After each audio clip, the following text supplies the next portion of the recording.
This was South Africa's President Cyril Ramaphosa after the International Court of Justice ruled in favour of imposing emergency measures against Israel over its military operations in Gaza.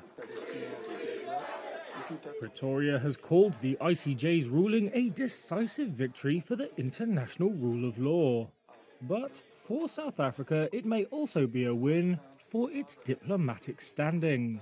Israel must. The court ordered Israel to prevent acts of genocide against Palestinians and do more to help civilians. It has not yet ruled on the core of the case brought by South Africa, whether genocide has occurred in Gaza. The ICJ has no way to enforce its decisions, but the case is nevertheless embarrassing for Israel and its allies in Brussels, London, and Washington, D.C. South Africa's case, therefore, may have ruffled feathers amongst vital Western trading partners. But it's also boosted South Africa's reputation as a champion of the global South. And, according to analysts, the gamble is likely to pay off.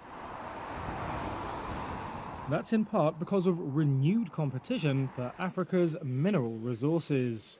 China is wooing the continent with money, railways, and tech transfers. Steve Friedman of South Africa's Centre for the Study of Democracy said, if you start punishing South Africa, then you're going to have to punish a lot of other African countries for supporting the Palestinians. If you do that, he said, then you might as well send Xi Jinping a letter saying, you've won.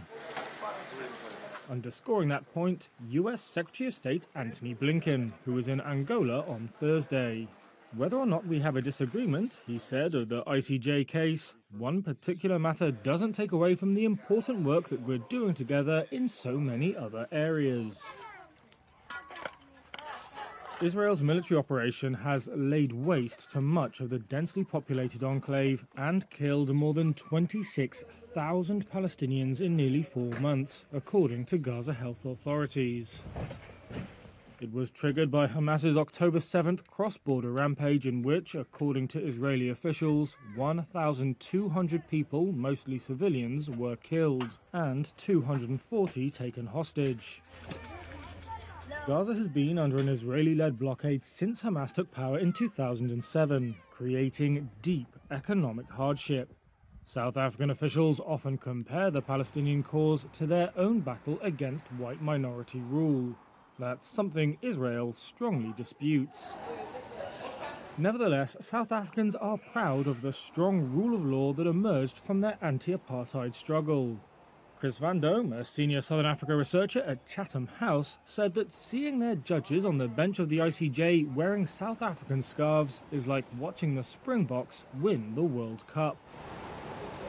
It could take years for those judges to hear the full genocide case. But in the meantime, South Africa's projection of itself as a country not afraid to challenge the world order appears to have been boosted both at home and abroad.